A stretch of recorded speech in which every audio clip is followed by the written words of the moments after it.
స్వామివారిని స్వర్గాపవర్గ నిరపేక్ష నిజాంతరంగా కల్పాగమా కలనయా కులతాం లభంతే శ్రీవేంకటాచలపతే తవ సుప్రభాతం అంటారు. స్వర్గాపవర్గ నిరపేక్ష నిజాంతరంగా తద్గోపురాగ్రశిఖరాణి నిరీక్షమాణా. స్వర్గము అపవర్గము, ఉత్తమలోక ప్రాప్తి, మోక్షము ఏమిస్తున్నా కూడాట వెళ్ళిపోతూ వెళ్ళిపోతూ ఆనందనిలయ విమానం చూసి అవన్నీ మాకు వద్దు ఇక్కడ ఉంటామంటారట. అంటే భక్తి యొక్క తాత్పర్యం అలా ఉంటుంది. ఆ మనసు భజించి సేవించడానికి అలవాటు పడిపోయిన వాడు పతనం అయ్యేటట్టుగా చూడగలిగినది లోకంలో ఉంటుందా? వాడికి ఆకాశం అడ్డం కాదు, పాతాళం అడ్డం కాదు. పైకి వెళ్ళేవాడికి పాతాళం అడ్డం ఏమిటి? ఎవరికైనా పైకి ఎడుతుంటే ఆకాశం అడ్డం అవ్వాలి, ఇంకోటి అడ్డం అవ్వాలి. పాతాళం అడ్డం ఎలా అవుతుందంటే కింద పడితే పాతాళం అడ్డం అవుతుంది. బాగా కింద పడిపోదాం అనుకున్నానండి, నాకు పాతాళ లోకం అడ్డొచ్చింది అనాలి. ఈశ్వరుణ్ణి చేరాలనుకున్నవాడు పైకి ఎడతాడు కానీ కిందకి ఎడతాడా? అంటే ఒకవేళ ఓ తప్పు చేసి కిందకి వెళ్ళిపోయినా ఈశ్వరుడు వాడిని ఏం బాధ పెట్టడు. వాడిని మళ్ళీ పైకెత్తే పూచి ఆయనే తీసుకుని పైకెత్తుతాడు. అందుకని పాతాళం అవడం అవదు, కింద పడ్డా కూడా వాడికి అంత కింద పడ్డా అంత పైకి ఎక్కుతాడు. దానికి ఉందా అంటే ఉంది. ఉదాహరణ బలిచక్రవర్తే ఉన్నాడు. అంత ఇంద్రుణ్ణి గెలుద్దామనుకున్నవాడు గెలవలేక గురువుగారిని శుక్రాచార్యుల వారిని పట్టుకుని విశ్వజిత్ యాగం చేసి అగ్నిహోత్రంలోంచి బంగారు రథం, గుర్రాలు, గొప్ప గొడుగు, అక్షయబాణ తూణీరాలు, ధనస్సు అన్నీ పొంది ఇంద్రుణ్ణి ఓడించి అంత గొప్పవాడైతే ఇంద్రుడు బృహస్పతి దగ్గరికి వెళ్ళాడు. ఆయన గురువుగారు శుక్రాచార్యుల వారిని ఆశ్రయించాడు. నేను మా గురువు గారు మీ దగ్గరికి వచ్చాను, నేను ఎలా ఓడించాలి బలిచక్రవర్తిని అడిగాడు.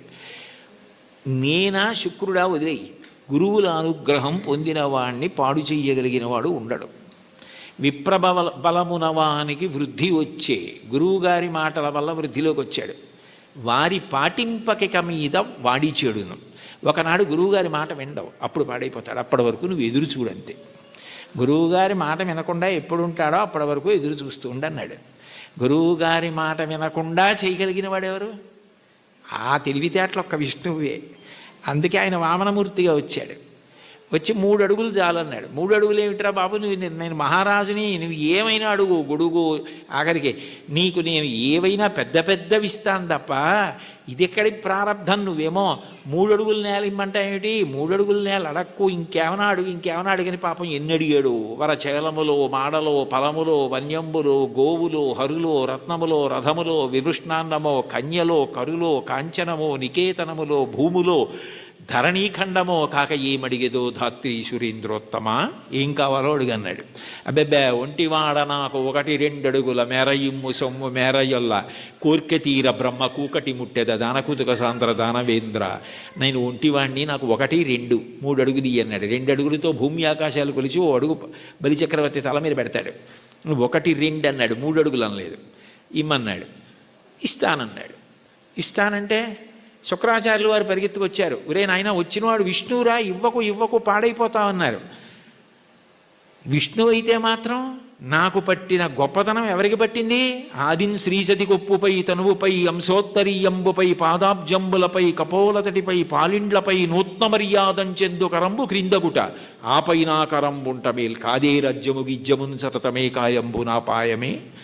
అందరికీ అన్ని ఇచ్చే లక్ష్మీపతి, లక్ష్మీదేవి ఒంటి మీద చెయ్యేస్తే ఆవిడ అబ్బాని పొంగిపోయేటటువంటి చెయ్యి కింద అవడమా, పైన నేను చెయ్యి పెట్టి ఇవ్వడమా?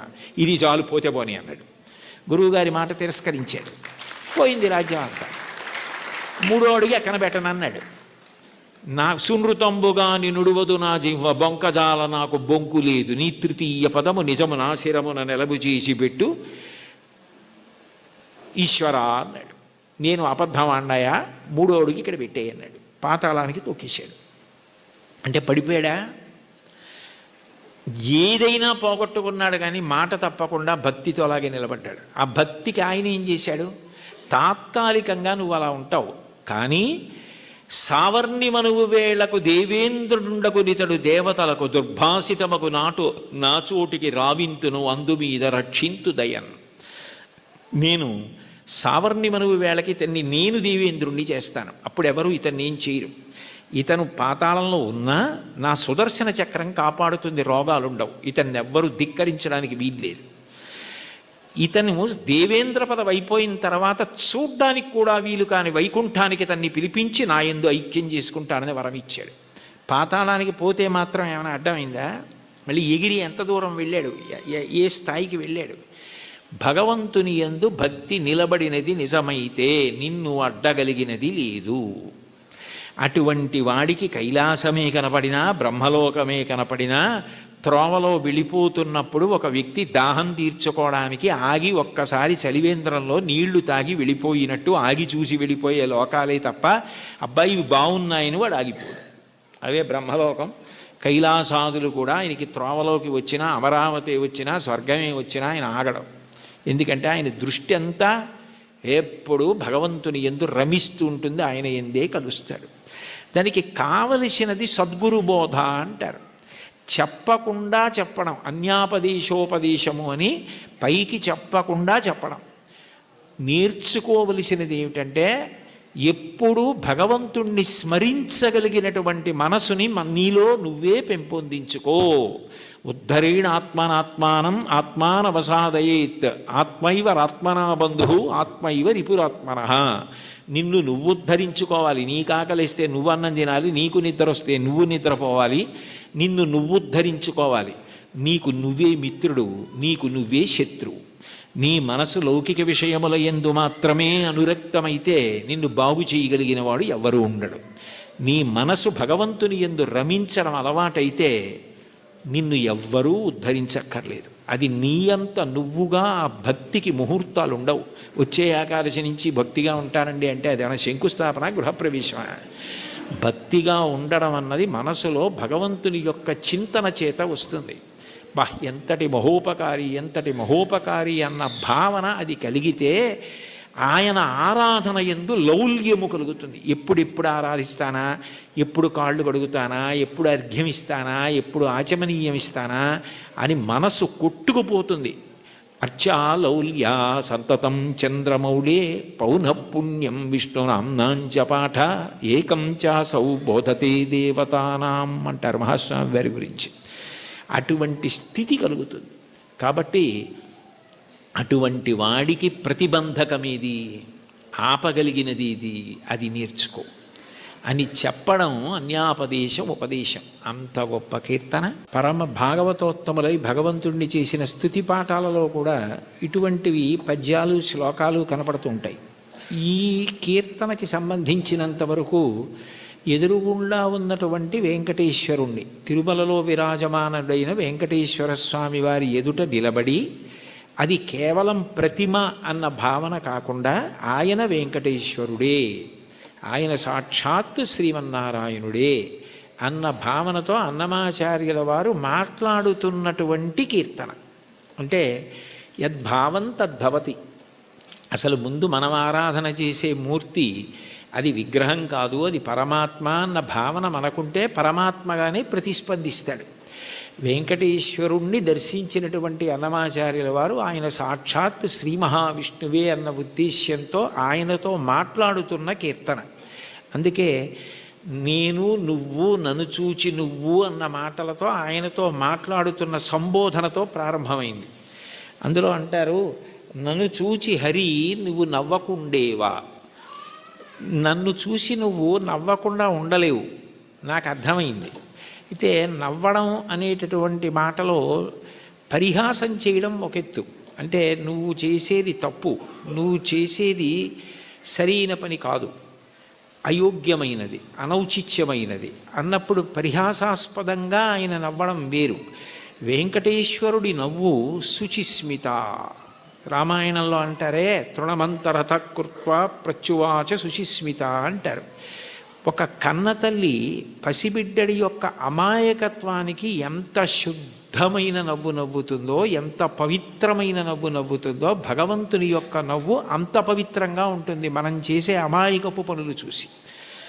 తల్లి ఏదో వేడిగా ఉన్నటువంటి పాయస పాత్ర అక్కడ ఉంటే పిల్లవాడు వెళ్ళి నేను తినేస్తానని పాయస పాత్రలో చెయ్యి పెట్టబోతే, నువ్వు తినలేవురా, అది చాలా వేడిగా ఉంది, నేను చల్లారి పెట్టి పెడతానని చెప్పి ఎంతో ప్రేమగా నవ్వి వాడిని దూరంగా పెట్టి ఉప్పుని ఊది చిన్న చిన్న ముద్దలు వాడి నోట్లో ఎంత ప్రేమతో తినిపిస్తుందో, అంత ప్రేమతో నవ్వుతాట భగవంతుడు. అందుకని భగవంతుని యొక్క నవ్వు శుచిస్మిత, మందహాసం, చిన్న నవ్వు నవ్వుతాడు అని.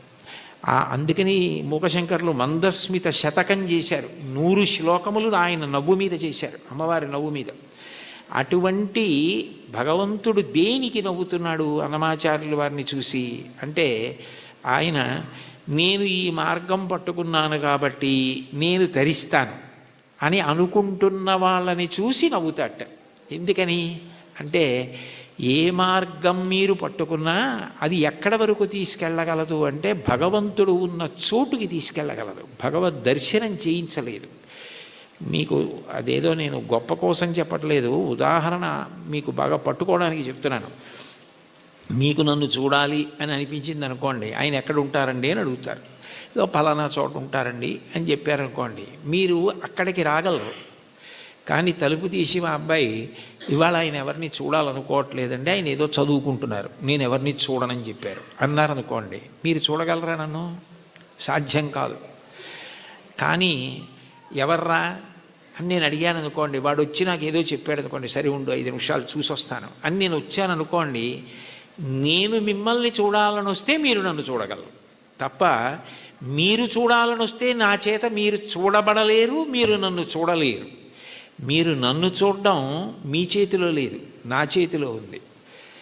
ఇంత చిన్న విషయమే అలా ఉంటే భగవద్ దర్శనం, భగవద్ అనుభవం మనం పట్టుకున్న మార్గం వల్ల ఫలితంగా వస్తుంది. అదేనా కర్మ అయితే ఈ కర్మ చేస్తే ఈ ఫలితం వస్తుంది అని చెప్పచ్చు. అబ్బాయి నువ్వు ఈ పొలాన్ని దున్నవయ్యా, విత్తనాలు వెయ్యి, ఇలా నీరు పెట్టు, మొక్కలు వస్తాయి అని చెప్పచ్చు. భగవన్ మార్గంలో నువ్వు ఈ మార్గాన్ని పట్టుకుంటే నీకు తప్పకుండా భగవద్ దర్శనం అయిపోతుంది, మోక్షం పొందగలవు అనుకుంటే అందులో ఎప్పుడూ 2 అంగుళాలు తక్కువ వస్తుంది. నేను చేస్తున్నాను కర్తృత్వం, దాని చేత ఈ ఫలితం వస్తుంది ఒక ఆశ. ఈ 2 మనసులో ఉండి పాటించిన ఏ పద్ధతి కూడా భగవంతుణ్ణి పూర్తిగా చేరనివ్వదు. అదే భాగవతంలో ఉలూకల బంధనం. యశోద ఎంత ప్రయత్నించి కృష్ణుడి బొజ్జ కట్టేద్దామని తజ్జనని లోగిటంగల రజ్జు పరంపరల తేవంగా ఆ బొజ్జ తిరిగి రాదయ్యే జగజ్జాలములున్న బొజ్జ కట్టందరమే. ఎన్ని తాళ్ళొచ్చి ముళ్ళేసి చుట్టూ తిప్పినా 2 అంగుళాలు తక్కువ వస్తూనే ఉంది. ఏమిటి 2 అంగుళాలే తక్కువ వస్తుంది? ఇన్ని తాళ్ళు ముడేసి పొట్ట చుట్టూ తిప్పినా పొట్టకి తక్కువ అవ్వకూడదు కదా, ఎన్ని తాళ్ళు కలిపి ముడేసినా 2 అంగుళాలే తక్కువ అన్న ఆలోచన ఆవిడికి రాలేదు. ఆవిడ మరిచిపోయింది. ఆవిడ ఇందులో నిమగ్నమైపోయిందంటే ఆయన కడదాం అనుకుంది అంతే. అప్పుడు ఆయన కట్టబడ్డాడు. మీరు జాగ్రత్తగా తెలుసుకోవాలి, ఆవిడ కట్టలేదు. అందుకే వడల చెమటలగయ నొత్తరీయముజార తురుముకున్న విరులు జారిరాల కట్టరాని తనను కట్టెదనని చింత కట్టుకున్న తల్లి కరుణ చూచి. చిక్కడు సిరికౌగిటిలో చిక్కడు సనకాది యోగి చిత్తాబ్జములన్ చిక్కడు శృతిలతి కావళి చిక్కెనతడు లీల తల్లి చేతన్ రోలన్. ఆయన వేదమంత్రాలకి దొరకడు, ఆయన లక్ష్మీదేవి కౌగిటికి దొరకడు, ఆయన సనకసనందనాథుల మనస్సులో ఎందు దొరకడు. కానీ ఆయన దొరికిపోయాడు యశోదకి. ఎందుకు దొరికిపోయాడు అంటే ఆమె ఎందుకు చేస్తోందన్నది ఆమె మరిచిపోయి ఆయన ఆయనని కట్టడం అన్న దాంట్లో 2 అంగుళాలు తక్కువ వచ్చాయన్నది ఆవిడ మరిచిపోయినప్పుడు కట్టబడ్డాడు. నేను ఇది చేస్తున్నాను, ఈ మార్గం పట్టుకున్నాను, దీనివలన ఇది కలుగుతుందని నువ్వు మరిచిపోయి ఆనందంతో అది చేసినప్పుడు ఆయన నీ చేత బంధింపబడతాడు. అదే మహాభారతంలో సహదేవుడు కట్టడం, అదే భాగవతంలో యశోద కట్టడం. అది లేనప్పుడు నేను ఒకటి పట్టుకుని ఇదిగో ఇది చేసుకొచ్చేస్తున్నాను కాబట్టి నీ దగ్గరికి వచ్చేస్తున్నాను, నువ్వు నాకు వశపడిపోతావంటే నేను గొప్ప ఆయన గొప్ప? అప్పుడు దానికి ఒక పాఠ్య ప్రణాళిక ఉంది. ఇలా చేసేస్తే ఆయన దొరికిపోతాడని. అలా ఎక్కడుంది స్వామి? అలా ఉందా అని చెప్పడానికి మనసుకు గోచరమా, మాటలకు గోచరమా? మనసుకి నువ్వు దొరికిపోతావా? ఎలా దొరికిపోతావు? పటకార అంటారు లోకంలో. పటకార అంటే కింద మరుగుపాల గిన్నె ఉంటుంది, పైన నా చేత్తో పట్టుకుంటే పటకార ఏం చేస్తుంది? మరుగుపాల గిన్నెని పట్టుకుంటుంది. నేను గట్టిగా పట్టుకుని పక్కన దింపేస్తాను మరుగుపాల గిన్నెని. ఆ మరుగుపాల గిన్నెని పట్టుకున్న పటకార నేనే పట్టుకుంటున్నాను మరుగుపాలని. అనుకుంది అనుకోండి, నేను పైన పట్టుకోవడం మానేశాను అనుకోండి, పట్టుకోగలదా? నేను పట్టుకుంటుంది కాబట్టి దాని పేరు పటకారని పేరు. ఈశ్వరుడి యొక్క చైతన్యము పడితే మనసు పనిచేస్తుంది. అసలు ఈశ్వర చైతన్యం పడకుండా మనసు ఎలా పనిచేస్తుంది? సంకల్ప వికల్పములు ఎక్కడి నుంచి వస్తాయి? నానాఛిద్రఘటోదర స్థిత మహాదీప ప్రభాభాస్వరం జ్ఞానం యస్యతు చక్షురాదికరణ ద్వారా బహిస్పందతే జానామీతి తమైవ భాంతమనుభాచ్యే తత్సమస్తం జగత్ తస్మై శ్రీ గురుమూర్తయే నమ ఇదం శ్రీ దక్షిణామూర్తయే అంటారు దక్షిణామూర్తి అష్టకంలో. మనసు మాత్రం ఆయన ప్రభావం, వాక్కు ఆయన ఇచ్చినది. నేను ఇప్పుడు దీనికి ఇలా వ్యాఖ్యానం చేయాలంటే నేను ఎన్ని రోజులు చదువుకురాను దాన్ని? ఇక్కడ ఉన్న సమయాన్ని బట్టి ఏదో చెప్పాలంతే. నాకేదో భావన వచ్చిందనుకోండి, ఆ భావన నాలో కదిలినప్పుడు మూలాధార చక్రం దగ్గర నుంచి పైకొచ్చిన గాలి బ్రహ్మరంధ్రం దగ్గరికి వెడితే నువ్వు అట్లా నిర్గమించకూడదు, సమయం రాలేదని వెనక్కి తోసేస్తే నోటిలోకి వచ్చి నిలబడిన వాయువుని నాలుక కదిలి నొక్కితే సొట్టలు పడి గాలి అక్షరములై నా నోట్లోంచి బయటకు వస్తున్నప్పుడు అక్షరములు పదములై పదములు వాక్యములై నా భావనని పట్టుకుని ఆకాశగతమై వచ్చి మీ చెవులలోంచి లోపలికి వెడితే నా భావాలు మీ భావాలు అవుతున్నాయి. సభాభ్య సభాపతిభ్యశ్చ భో నమో నమో. అది చేస్తున్నవాడెవరు? నేను మాట్లాడుతున్నానంటే అర్థం ఎక్కడుంది దానికి? ఇది నేను వెళ్ళిపోయిన తర్వాత నేనే చెప్పాను వ్యాఖ్యానం అంటే ఇది అది చెప్పింది, నేను చెప్పింది అది చెప్పింది. ఇది నాకు మైకు, నేను ఆయనకి మైకు. లోపల నుండి ఆయన చెప్తే నేను మైకు తప్ప నేను చెప్పడం ఏంటి? అది తెలిసిన వాళ్ళు నేనన్న మాట అనలేదు. పలికెడిది భాగవతమట, పలికించు విభుండు రామభద్రుండట. నే పలికిన భవహరమవునట, పలికెద వీరుండుగాధ పలుకగనేలా. నా స్వాతంత్రం ఎందుకు? ఆయన ఏది పలికిస్తే అది పలుకుతాడు తప్ప నేనన్నది ఏం లేదన్నారు పోతన గారు. ఏంటి అంత భాగవతాన్ని ఆంధ్రీకరించిన మహానుభావుడు. కాబట్టి దీనికి ఇది మార్గం అన్నది ఎక్కడుంది అసలు? ఈ మాటల చేత ఆయన వశపడిపోతాడు. నేను ఇన్ని ప్రవచనాలు చేశాను కాబట్టి నేను ఖచ్చితంగా భగవంతుణ్ణి చేరిపోతాను అని ఎట్లా చెప్తావు? ఆయన అనుగ్రహం నీ చేత మాట్లాడించింది. నీవు మాట్లాడడంలో నిన్ను నువ్వు మరిచిపోతే మాట్లాడడం నీ నిప్పి మరిచిపోవడానికి, నీ బాధ మరిచిపోవడానికి కూడా కారణమైపోతాయి. నిజంగా నీకేదో నొప్పిగా ఉంది, అయినా మాట్లాడడంలో నువ్వు ఆ నొప్పి మరిచిపోతున్నావు అంటే అన్నీ మరిచిపోవడానికి నీకున్నది సాధనం అయిపోతాయి. అప్పుడు ఈశ్వరుడు వశపడతాడు తప్ప ఇది నాకు మార్గము, దీనికి ఇది ప్రయోజనము అని అనుకున్నంతకాలం నువ్వు వశపడతావా స్వామి? అంత అమాయకుడివా? అది సాధ్యమా? అంటే ఆ మైమరుపు రావాలి. అందుకే మీరు చూడండి, తన్మయుడైపోయాడండి అంటారు. తన్మయుడైపోయాడండి అన్న మాటకు అర్థం ఏమిటి? తత్ యందు మయమైపోయాడు. యాండే మరి దొంగ మీ జేబులోంచి డబ్బులు తీసేస్తుంటే మీకు తెలియలేదా అన్నారనుకోండి, ఆ శోభారాజు గారు కీర్తన పాడుతున్నారండి, దాంట్లో తన్మయం అయిపోయానంటాడు. అంటే మనసంతా ఆవిడ కీర్తన యందు మగ్నం అయిపోయింది. దొంగ జేబులో చేయి పెట్టడం కానీ డబ్బులు తీయడం కానీ తెలియలేదు. చర్మానికి స్పర్శ ఉండదా? ఉంది. కానీ ఎందుకు తెలుసుకోలేకపోయింది? అంటే మనసు పాట యందు తన్మయం అయిపోయింది. అలా నువ్వు ఏది చేస్తున్నావో దాని ద్వారా నువ్వు తన్మయం అయిపోతే అప్పుడు ఈశ్వరుడు వశపడతాడు తప్ప ఇది నేను ఇంత బాగా చేస్తున్నానని నువ్వు నీకు పొగుడుకోవడం అలవాటైపోతే ఇది నేనే చేస్తున్నాను అనుకుంటే నువ్వు బాగా చేసుకుంటున్నావు కదరా, చేసుకో అంటాడు. అది తన్మయానికి కారణమై, అందుకే చిట్ట చివరికి ఏదైనా ఎక్కడికి వెళ్ళాలి అంటే మౌనమునందు పర్యవసించాలి. చిట్ట చివరికి సంగీతము నాదమునందు, శబ్దం ఎక్కడ పుడుతోందో అక్కడ లయమైపోతుంది. నాదతను మనిషం శంకరం అంటారు త్యాగరాజస్వామి. అందుకే ఆ నాదము శంకర శరీరము, దాని యందు లయం అవ్వాలి. ఇక్కడ ఉన్నారు కదా మంజు భార్గవి గారు, శంకరాభరణంలో ఆయన ఏదో ఉరిమి ఉరుములు మెరిసే మెరుపుల చిరుచిరు నవ్వులు కాబోలు, సరిసరి నటనలు కాబోలు అని పరవశాన శిరసూగంగా ధరకు జారెన శివగంగ నాగానలహరి నువ్వు మునుగంగా అని పరవశించిన పరమశివుడు తల కిందకి జింపి చూస్తేట గంగ కింద పడి ఈయన తడిసిపోయేట, ఈయన గానలహరిలో ఆయన మురిగిపోయేట. అప్పుడు ఒక్క క్షణం ఆగిపోయాడు అనుకోండి, అప్పుడు నాదోపాసన చేసిన వాడను నీవాడను నేనైతే. అది నాదమునందు ఉపాసన. మౌనమునందు వెళ్ళిపోవాలి. శ్రీశైల శృంగకు హరేషు కదోపలప్స్యే గాత్రం యదామలతా పరివేష్టయంతి కర్ణే యదాహ విరచయంతి ఖగాశ్చ నీడాస్. అప్పుడు వీడు కదలడు అని నమ్మకం వచ్చి తీగలు చుట్టుకుంటాయి. వీడు కదలడు అని నమ్మకం వచ్చి పక్షి చెవుల్లో పుల్లలు పెట్టి గూడు పెడుతుంది. వీడు కదలడు అని నమ్మి పక్షులు వాసం చేసి గుడ్లు పెట్టి పొదిగి అరుస్తాయి. అయినా కదలడు. ఎందుకనంటే తన్మయుడై ఉన్నాడు. అది సమాధి స్థితి. ఆ స్థితికి వెళ్ళినవాడు అనుభవిస్తున్నాడు ఈశ్వరుణ్ణి. వాడు జీవన్ముక్తుడవుతున్నాడు. వాడి శరీరము పడిపోయినప్పుడు విదేహమోక్షాన్ని పొందాడు. శరీరం పోయింది. ఇంకా అంతటా పరివ్యాత్మమైన ఆత్మ అయ్యాడు. ఆ తన్మయావస్థ పొందడానికి ఇది సోపానము కావాలి తప్ప ఇది నాకున్న ప్రజ్ఞ అని నాకు నేను 10 మాటలు మిడిసిపడడానికి కారణమైనంత కాలము ఈశ్వర నిన్ను చేరడానికి ఎట్లా హేతు అవుతుంది? నువ్వు నవ్వవా నన్ను చూసి?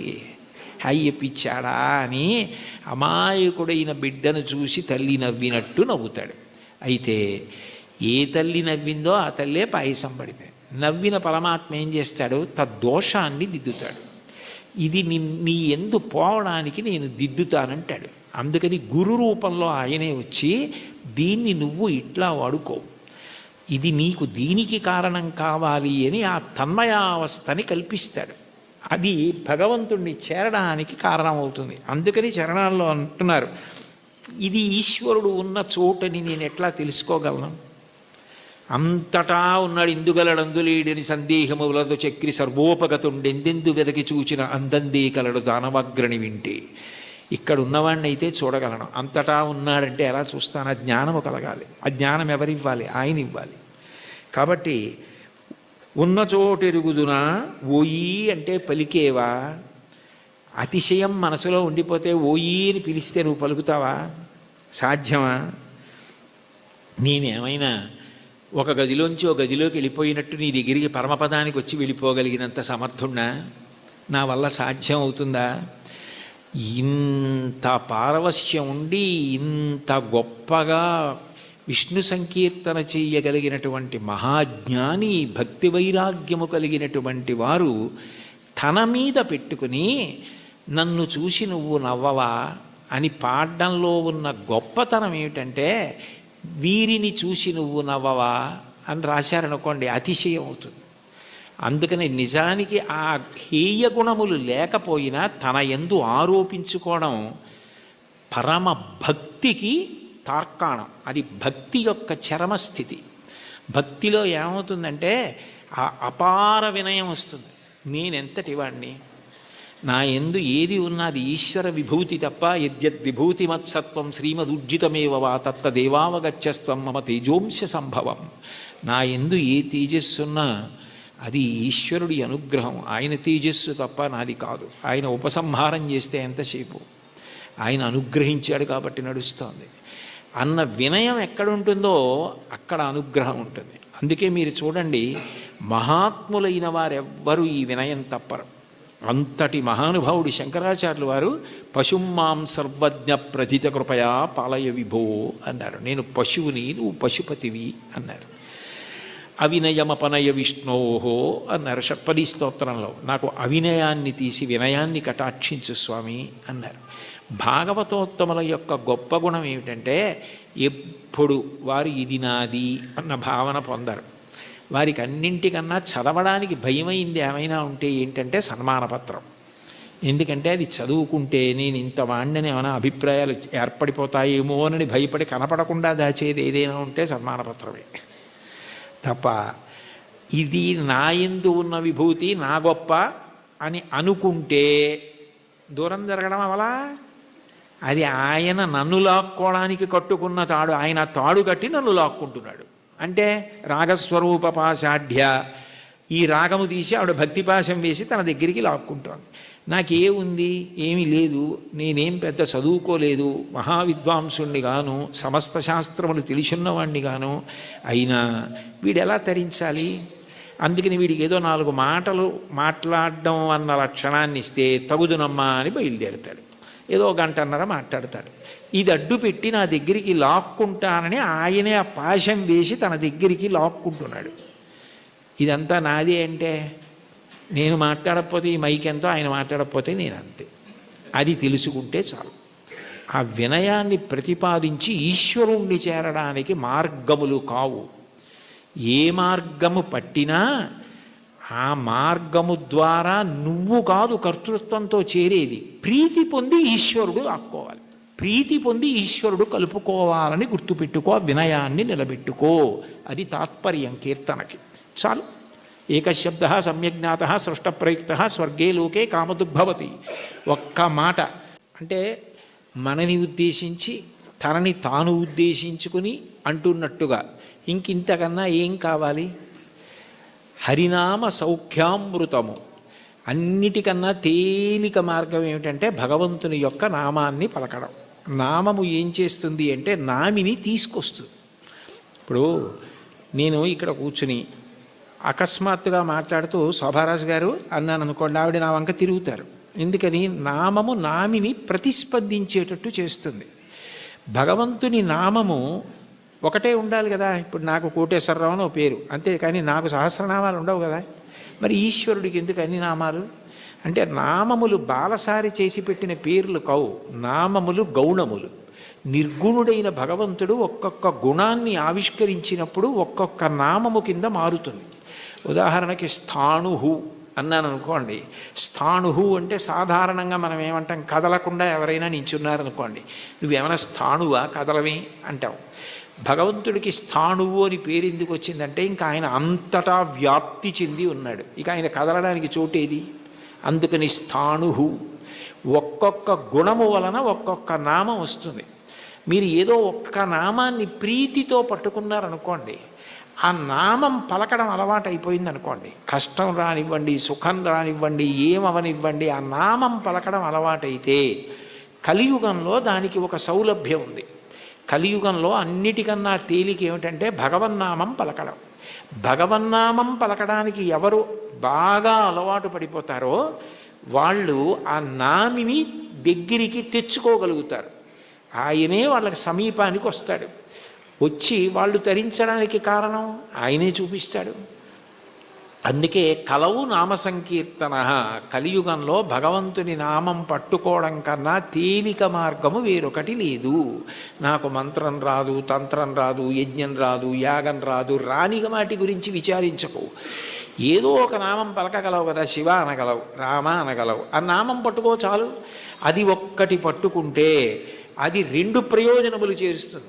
ఒకటి, నువ్వు చేసిన పాపములు ఏవి నిన్ను ఈశ్వరుణ్ణి చేరకుండా ప్రతిబంధకంగా నిలబడతాయనుకుంటున్నావో వాటిని తీసేస్తుంది.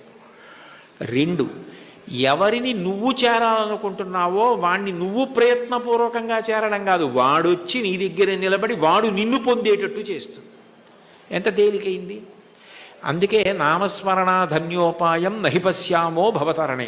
కలియుగంలో ఇంకా నామస్మరణ కన్నా భవతరణానికి, సంసార సముద్రమును దాటడానికి మార్గము లేదు. భాగవతంలో అంటారు, నామము ఎంత తేలిక అంటే బిడ్డ పేరు పెట్టి పిలిచిననైన విశ్రామ కేళినైన మిగుల గేలినైన పద్య గజ్జ గీత భావార్థములనైన కమలనయను తలుప కలుషహరము. మీరు బిడ్డకి పేరు పెట్టుకుని ఏ చక్రి అని పేరు పెట్టుకున్నారు, శౌరి అని పేరు పెట్టుకున్నారు, శౌరి శౌరి శౌరి శౌరి అని పేరు అదే పనిగా బిడ్డ పేరు పెట్టి పిలిచినా అది భగవంతుణ్ణి పిలిచినట్టే ఆయన లెక్కలోకి తీసుకుంటాడు. అందుకే కదా అజామీలుడు మోక్షాన్ని పొందాడు.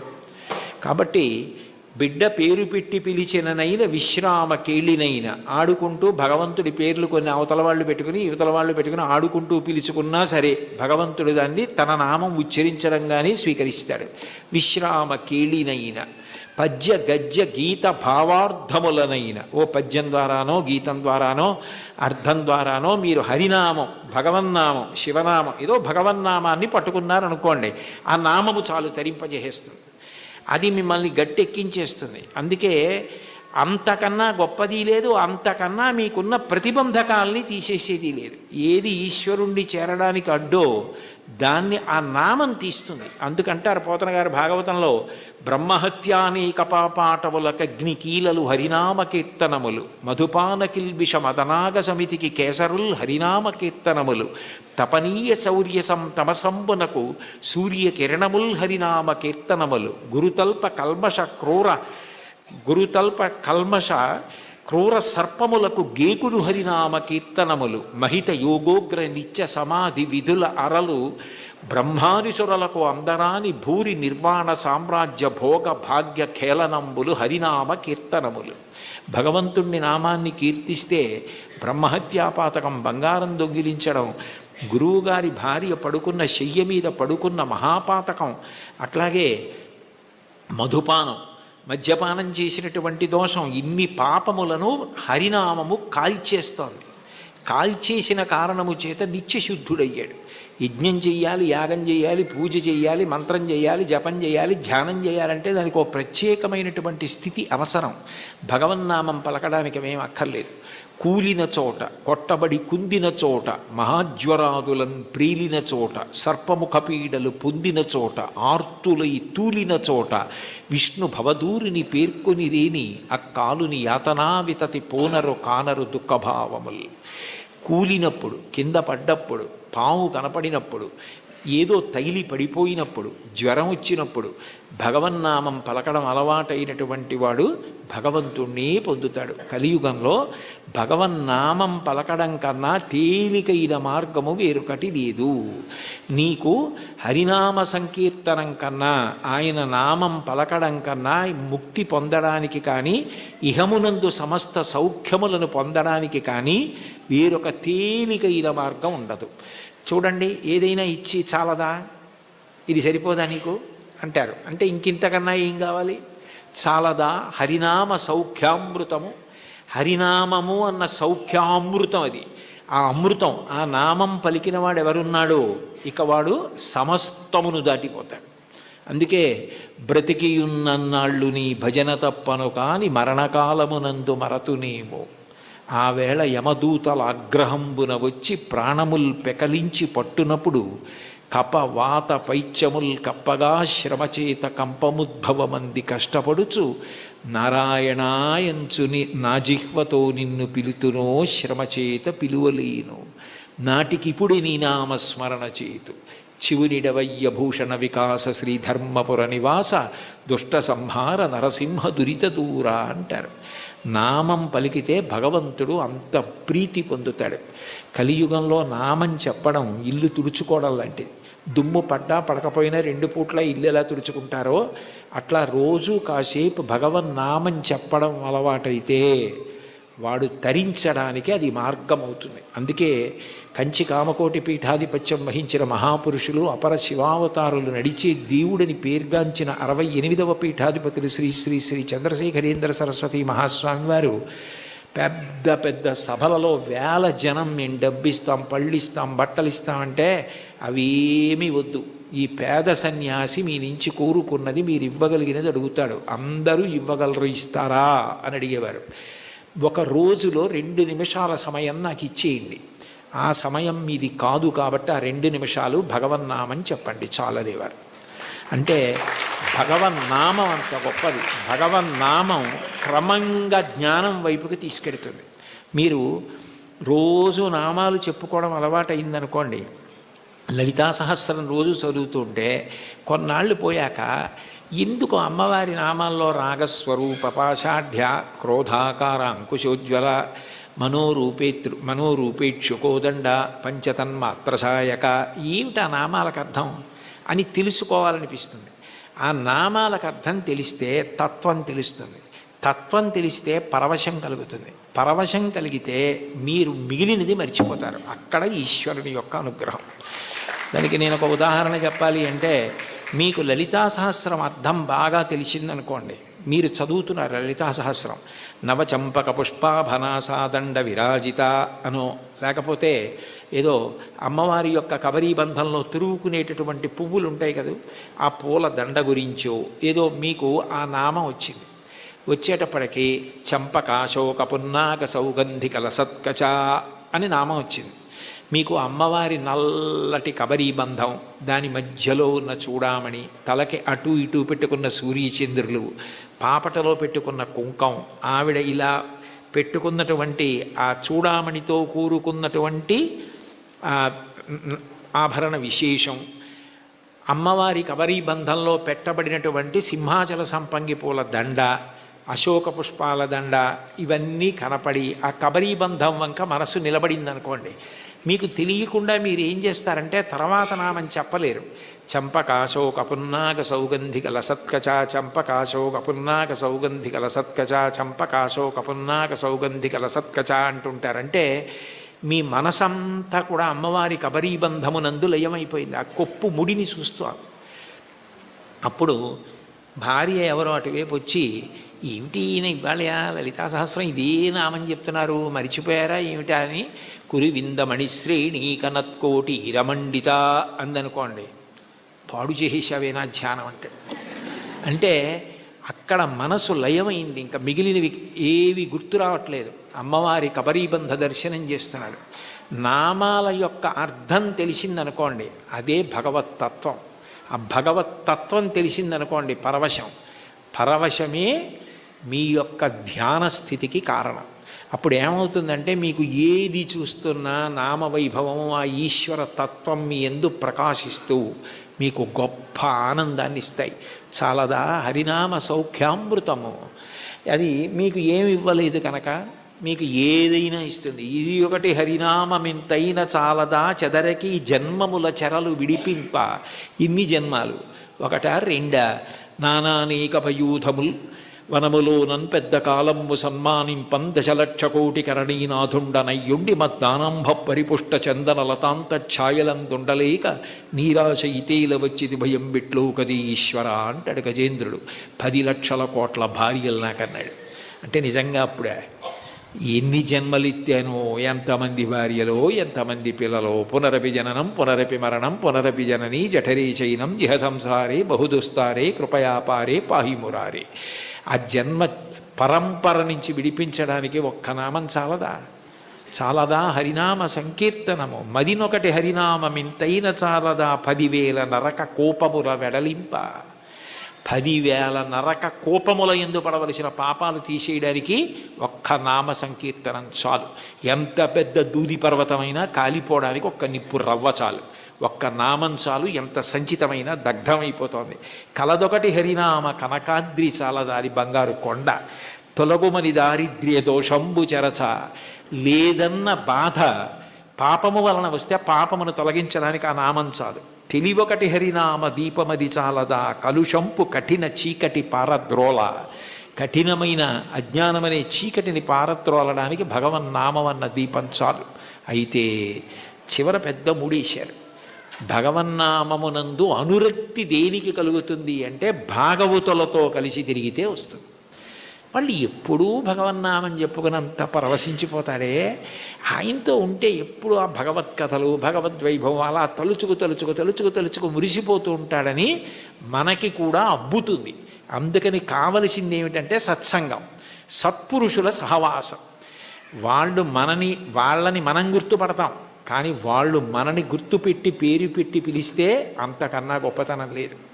అంటే సత్పురుష సహవాసం అంత గొప్ప సుమా. కాబట్టి సొగసి విభుని దాసుల కరుణ చాలదా. సత్పురుష సహవాసము చేత నామమునందు తాదాత్మ్యత కలుగుతుంది. ఇది నాకు కావాలి.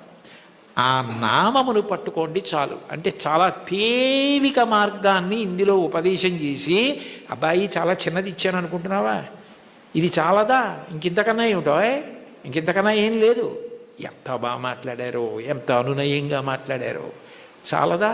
అన్నమాచార్యుల వారి వంటి వాగ్గేయకారులు ఈశ్వర కటాక్షం చేత పొందిన విద్య, వారికి తెలియని సంప్రదాయం, వారికి తెలియని పురాణ సంబంధమైన విషయాలు, వారికి తెలియని ఆరాధన రహస్యాలు ఉండే అవకాశం ఉండదు. అందుకే వారు ఏ ప్రధాన భావనతో ఒక కీర్తనని రచన చేయడం ప్రారంభం చేశారో దానికి సంబంధించిన విషయాన్ని సమగ్రంగా కీర్తనలో ప్రతిపాదించగలుగుతారు. మీరు ఈ కీర్తనది పరిశీలిస్తే ఆయన కొండలలో నెలకొన్న కోనేటి రాయడువాడు అని ప్రారంభం చేశారు. శ్రీ వెంకటేశ్వరుడు కొండలలో నెలకొన్నాడు, 7 కొండలలో ఉన్నాడు అన్న విషయం అందరికీ తెలుసున్న విషయం. అయితే యథార్థానికి భగవంతుడు కొండ మీద ఉండడానికి ప్రధాన కారణం ఏమిటంటే, కొండ మీద ఉన్న దేవుణ్ణి తెలుసుకోవాలంటే కొండ ఎక్కాలి. 84 లక్షల జీవరాశులలో చాలా జీవరాశులు భూమికి అడ్డంగా వెన్నుపాము ఉండేటట్టు పుట్టి అడ్డంగానే వెన్నుపాము పెరిగేటట్టుగా బ్రతుకుతాయి. మనిషి ఒక్కడు భూమికి అడ్డంగా పుట్టి నిలువుగా పెరుగుతాడు. అంటే మనిషి ఒక్కడే ఊర్ధ్వముఖ చలనం చేసి భగవంతుణ్ణి తెలుసుకోగలడు. కొండలలో నెలకొన్నవాడు అన్న మాటకు అర్థం ఏమిటంటే, నువ్వు ఊర్ధ్వముఖ చలనం చేస్తే తెలుసుకోవడానికి అవకాశం ఇచ్చేటటువంటి వాడు. అందుకనే ఆయన ఆనంద నిలయ విమానమనందు ఉంటాడు. అసలు ఈశ్వరుడికి పర్యాయ పదం ఆనందం. కృష్ణుడి పేరు కూడా నిజానికి కృష్ అంటే నిరతిశయ ఆనంద ఘనము. అటువంటి ఆనంద స్వరూపమైన భగవంతుడు నీకు అనుభవంలోకి రావాలి అంటే నువ్వు ఊర్ధ్వముఖ చలనం చెయ్యాలి. ఆయన కోనేటి రాయడు. సర్వసాధారణంగా నదుల యొక్క తీరాలలో ఈశ్వర దేవాలయాలు ప్రతిష్ఠితమవుతూ ఉంటాయి. అక్కడ స్వయంభూగా వ్యక్తమవుతూ ఉంటాడు. కానీ వెంకటేశ్వరుడు మాత్రం స్వామి పుష్కరిణికి ఎనలేని ప్రాధాన్యతనిచ్చి దాని పేరే స్వామి పుష్కరిణి అయింది. శ్రీ వెంకటేశ్వర సుప్రభాతానికి సంబంధించి మనం ఇచ్చే మంగళహారతి శ్లోకాల్లో కూడా శ్రీవైకుంఠ విరక్తాయ స్వామి పుష్కరిణీ తటే రమయా రమమాణాయ వెంకటేశాయ మంగళం అంటాం. వైకుంఠమునందు విరక్తి చెంది స్వామి పుష్కరిణి తటమునందు నివసించుచున్నవాడా అని పిలుస్తారు. దీనికి సంబంధించి బ్రహ్మపురాణంలో ఒక విశేషం కనపడుతుంది. సరస్వతీ నది ఒకప్పుడు గంగానది కన్నా తాను గొప్పది కావాలి అని భగవంతుడిని ఉద్దేశించి తపస్సు చేసింది. మనకి శాస్త్రములను పరిశీలిస్తే దేనికైనా పరిష్కారం ఏది సాధించాలన్నా దానికి సాధనము తపస్సు. అసలు ఈ సృష్టి ప్రారంభంలో భగవంతుడు వాడిన మొట్టమొదటి మాట తపస్సు అంత గొప్పది. అందుకని గంగానది కన్నా తాను గొప్పది కావాలని సరస్వతీ నది తపస్సు చేయడం మొదలుపెట్టింది. పులస్త్య బ్రహ్మ అక్కడికి వచ్చారు. పులస్త్య బ్రహ్మ వచ్చినప్పుడు సరస్వతీ నదికి అధిష్టాన దేవత ఉంటుంది. ఆవిడికే కాదు, ప్రతి నదికి అధిష్టాన దేవత ఉంటుంది. ఆ అధిష్టాన దేవత అనుగ్రహించినప్పుడు ఒక రూపంతో ప్రత్యక్షమై కనపడుతుంది. అందుకే భాగవతంలో పరీక్షిత్ ప్రాయోపవేశం చేసినప్పుడు అమ్మా అని పిలిచిన నరు పొమ్మ అని ముక్తికడకు బుత్తువట, కృపన్ లెమ్మా నీ రూపముతో రమ్మా నాకెదురంగ గంగ రమ్యతరంగా అంటాడు. కాశీఖండంలో శ్రీనాథుడు కూడా గంగ అధిష్టాన దేవత ప్రాణోత్క్రమణమవుతున్న వాళ్ళని వచ్చి ఎలా అనుగ్రహిస్తుందో చెప్తాడు. ప్రత్యక్షమై వచ్చి భాగీరథి గంగ మృదులహస్తము సాచి మీను నివురు అంటాడు. అటువంటి సరస్వతీ నదికి కూడా అధిష్టాన దేవత ఉంటుంది. ఆవిడ తపమాచరిస్తోంది గంగ కన్నా గొప్పది కావాలి అని. గంగానదికి ఒక ప్రాముఖ్యత ఉంది. ఆవిడ ఒక్కతే త్రిపథగ అంటే 3 లోకముల యందు ప్రవహిస్తుంది. ఆమె స్వర్గలోకంలో ప్రవహిస్తే మందాకిని, భూమి యందు ప్రవహిస్తే భాగీరథి, పాతాళమునందు ప్రవహిస్తే భోగవతి. 3 లోకముల యందు ప్రవహించేది త్రిమూర్తుల యొక్క స్పర్శ కలిగినది గంగానది ఒక్కటే. బ్రహ్మకమండలంలో ఆయన నిత్య వ్యాపారము చేసుకోవడానికి అంటే నిత్యకర్మ చేయడానికి ఉపయుక్తమవుతుంది. ఆదావాది పితామహస్య నియమ వ్యాపార పాత్రీజలం అంటారు శంకరాచార్యులు వారు గంగాష్టకం చేస్తూ. ఆ తర్వాత బలిచక్రవర్తి వామనమూర్తికి 3 అడుగుల నేల దానం చేసినప్పుడు ఆ వామనమూర్తి భూమిని కొలిచి ఆకాశాన్నంతటినీ కొలిచేస్తూ పెరిగిపోయాడు. ఇంతంతైవటుడింతయై మరియు తానింతై అభోవీధిపై అంతైతో యదమండలగ్రమణ కల్లంతై ప్రభారాశిపై అంతై చంద్రునకంతయై ధ్రువినిపై అంతై మహర్వాటిపై అంతై సత్యపథోన్నతుండగుచు బ్రహ్మాండాంత సంవర్ధియ్యి అని అలా పెరిగిపోతున్నప్పుడు ఆయన పాదం వస్తోంది. చూడండి, మీ పాదం మా ఇంట్లో పెట్టండి అంటారు. మీ పాదం మా ఇంట్లో పెట్టండి అంటే వాళ్ళ ఇంట్లో కూర్చుని పాదం జాపి వాళ్ళ ఇంట్లో పెడతాడా? కాదు, మీ పాదం మా ఇంట్లో పెట్టండి అంటే మీరు మా ఇంటికి రెండని. విష్ణుపాదం వస్తోంది అంటే విష్ణు వస్తున్నారని. విష్ణువెవరు? బ్రహ్మగారికి తండ్రి. అందుకని బ్రహ్మగారు గబగబా సత్యలోకంలోంచి బయటికి వచ్చి, మా నాన్నగారి పాదం బయటకు వస్తోంది, కొడుకుగా మా నాన్నగారు వస్తున్నప్పుడు ఆయన కాళ్ళు కడగడం నా కర్తవ్యం అని తన పుట్టిల్లిది పొమ్మటంచునజుడున్ తన్నాభిపంకీరుహంబు నిరీక్షించి నటించి ఉన్నత పదంబున్గాంచి తత్పాదశీచనముంచేసి కమండలూదకములన్ చల్లించి తత్తోయముల్ వినువీధిన్ ప్రవహించే దేవనదిగా విశ్వాత్మకీర్తి ప్రభన్ అంటారు. బ్రహ్మగారు విష్ణుపాదములు గడిగారు ఆ గంగాజలాలతో. తర్వాత భగీరథుడు తపస్సు చేస్తే గంగ పైనుంచి కింద పడుతున్నప్పుడు మధ్యలో పరమేశ్వరుడు దాన్ని పట్టాడు. భవాంగపతితంతోయం పవిత్రమితి పస్పృశు అంటారు రామాయణం బాలకాండలో. శివుడి యొక్క శరీరానికి అంతటికీ తగిలి గంగ ప్రవహించింది. ముగ్గురు మూర్తుల యొక్క స్పర్శని పొందింది. జహ్ను మహర్షి తాగి బయటికి వదిలిపెట్టారు. తస్మాత్ జహ్నుసుతా గంగా ప్రోచ్యతే జాహ్నవీతి చ అంటారు వాల్మీకి మహర్షి రామాయణంలో. జహ్నువు తాగి శరీరంలోంచి బయటికి వదిలిపెట్టారు కాబట్టి జాహ్నవి అయింది. ఋషి తీసుకొచ్చారు కాబట్టి ఋషి స్పర్శని పొందింది, అంటే జహ్నువు శరీరంలోంచి వచ్చింది. భగీరథుడు రాజర్షి, రాజు తీసుకొచ్చాడు కాబట్టి, ఒక ధర్మం కోసం తీసుకొచ్చాడు కాబట్టి అంత పవిత్రమూర్తి అయి సగరులను ఉద్ధరించింది. అంత గొప్పదైన గంగతో సరస్వతి పోటీ పడి తపస్సు చేసింది. ఆ సమయంలో పులస్త్య బ్రహ్మ వచ్చారు. పులస్త్య బ్రహ్మ అంటే రావణ బ్రహ్మకి తాతగారు. రావణ బ్రహ్మ తండ్రి విశ్వవసో బ్రహ్మ, విశ్వవసో బ్రహ్మ తండ్రి పులస్త్య బ్రహ్మ. పులస్త్య బ్రహ్మ బ్రహ్మమానసపుత్రుడు, అంటే తిన్నగా బ్రహ్మగారి యొక్క మనసులోంచి ఆవిర్భవించినటువంటి వాడు. అంత గొప్పవాడైన పులస్త్య బ్రహ్మ వస్తే, సరస్వతీ నది తపస్సు చేస్తున్నాను కదా, ఇప్పుడు నేను లేవవలసిన అవసరం ఏముందని లేవలేదు, స్వాగతం పలకలేదు, అర్ఘ్యపాద్యాదులు ఇవ్వలేదు. ఎంత పూజలో ఉన్నా, ఎంత వ్రతంలో ఉన్నా, ఎంత గొప్ప కార్యం చేస్తున్నా మహాత్ములు వచ్చినప్పుడు లేచి నిలబడి అర్ఘ్యపాద్యాదులు ఇవ్వాలి.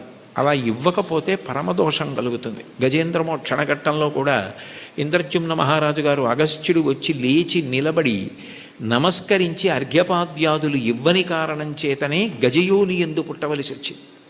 ఒకనాడాంధ్రుపుడచ్యుతున్ మనములో నుహించుతున్ మౌనియై అకలంక స్థితియున్నచో కలచజుండచూటికిన్ వచ్చి లేవక పూజింపకయున్న మౌనికని నవ్యక్రోధుడై మూఢాలుబ్ధకిరీంద్రోత్తమ యోని పుట్టుమని శాపం విచ్చ భూవల్లభ అంటారు భాగవతం అష్టమ స్కంధంలో. మహాత్ములు వచ్చినప్పుడు వెంటనే లేచి నిలబడి నమస్కరించి అర్ఘ్యపాద్యాదులు ఇవ్వాలి. అలా ఇవ్వలేదు కాబట్టి అది కట్టి కుడిపేస్తుంది, చాలా పెద్ద పాపం అయిపోతుందన్న దయాహృదయంతో పులస్త్య బ్రహ్మ, నువ్వు ఏ కోరికతో తపస్సు చేస్తున్నావో అది నీకు సిద్ధించకుండుగాక అని శపించాడు. ఆమె చాలా కిన్నురాలైంది. ఇంత గొప్ప కోరికతో నేను తపస్సు చేస్తున్నాను, ఈయన నా కోరిక తీరకూడదని శపించాడు అని బాధపడి, ఈయన బ్రహ్మ యొక్క వంశంలో బ్రహ్మమానసపుత్రుడై వచ్చాడు. కొడుకు విశ్వవసో బ్రహ్మ. ఆ తర్వాత ఎంత గొప్పవాళ్ళు రావాలో ఈ వంశంలో.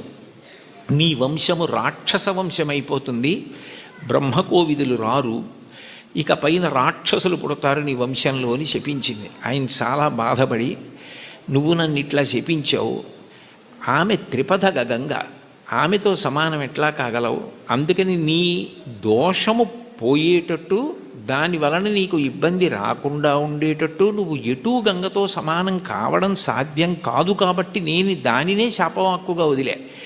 కానీ నువ్వు నా పట్ల చాలా క్రౌర్యంతో ప్రవర్తించి నా వంశమే రాక్షస వంశం అవ్వాలని శపించావు, శాపావకాశం ఇమ్మన్నాడు. అంటే సరస్వతీ నది అందరూ రాక్షసులైన ఒకడు మహాధర్మాత్ముడు నీ వంశంలో పుడతాడని అందుకే విభీషణుడు పుట్టాడు.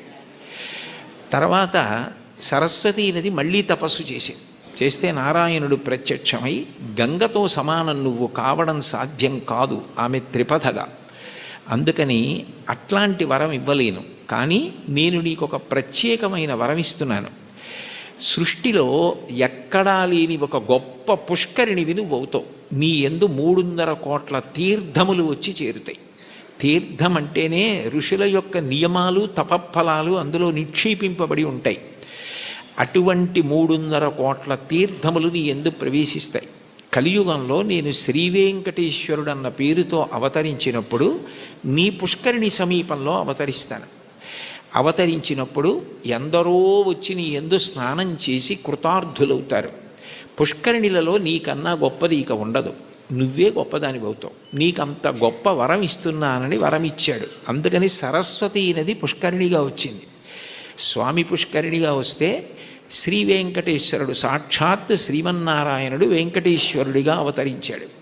కొండలలో నెలకొన్న కోనీటి రాయడు వాడు అంటే ఎప్పుడో తానిచ్చిన వరాన్ని నిజం చేయడానికి సరస్వతీ నదిని పుష్కరిణి చేసి ఆ పుష్కరిణి ఒడ్డున వెలిసినటువంటి దయామూర్తి. అందుకే స్వామి పుష్కరిణి స్నానం సద్గురోహో పాదసేవనం ఏకాదశి వ్రతం చాపి త్రయం అత్యంత దుర్లభం అంటారు. స్వామి పుష్కరిణి స్నానం అంత గొప్పది. యదా యదా హి ధర్మస్య గ్లానిర్భవతి భారత అభ్యుత్థానమధర్మస్య తదాత్మానం సృజామ్యహం. ఆ ధర్మరక్షణ కొరకు విశేషమైన రాక్షస సంహారం చేస్తాడు. కృష్ణ భగవానుడు కూడా కన్నులు తెరవని కడుచిన్ని పాపడై దానవిచనుబాలు త్రావి చంపే 3వ నెల నాడు ముద్దుల కుర్రడై కోపించి శకటమ్ము కూలత్రోసే ఏడాది కుర్రడై ఎగసి తృణావర్తు మెడపట్టుకొని చీరి బకునిచి చంపే అంటారు. అసలు కన్నులు తెరవడం మొదలు పెట్టనప్పటి నుంచి రాక్షస సంహారం చేశాడు కృష్ణుడు. రాముడు సరే సరి బండన భీముడు అత్తజన బాంధవుడుజ్వల బాణతోణ కోదండ కళాప్రచండ భుజతాండవ కీర్తికి రామమూర్తికిన్ 2వ సాటి దైవమికలీడనుచున్ గడకట్టి భీరికాడాండ డడాండ డాండ నిడదంబుల జండము నిండ మత్త వేదండము నెక్కి చాటెదను దాశరథి కరుణాపయోనిధి అంటారు గోపరాజు గారు. 14,000 మంది రాక్షసుల్ని కరదూషణాదుల్ని రాముడొక్కడే చంపాడు. మిగిలిన అవతారాలకి రామావతారానికి తేడా ఎక్కడంటే సర్వసాధారణంగా ఎంత అందగాడైనా ఎంత పుంసాం మోహన రూపాయ పుణ్య శ్లోకాయ మంగళమైనా యుద్ధం చేసేటప్పుడు కాస్త కోపంగా ఉండి కళ్ళు ఎర్రపడతాయి. కానీ యుద్ధం చేస్తున్నప్పుడు రాముడు చాలా అందంగా ఉంటాడు. ఎప్పుడు బాణం తీస్తాడో ఎప్పుడు సంధిస్తాడో ఎప్పుడు విడిచిపెడతాడో తెలియదు. అందుకే మీరు రామాయణం జాగ్రత్తగా చదివితే అసలు ఎటువంటి రాముణ్ణి చూసి శూర్పణఖ మోహించిందంటే యుద్ధం చేస్తున్న రాముణ్ణి చూసి మోహించింది. అబ్బాయి ఎంత అందంగా యుద్ధం చేస్తున్నాడని. అంతటి అందగాడు రాముడు, అంతమందిని చంపినవాడు. కానీ శ్రీ వెంకటేశ్వరుడు రాక్షస సంహారం జోలికి వెళ్ళలేదు.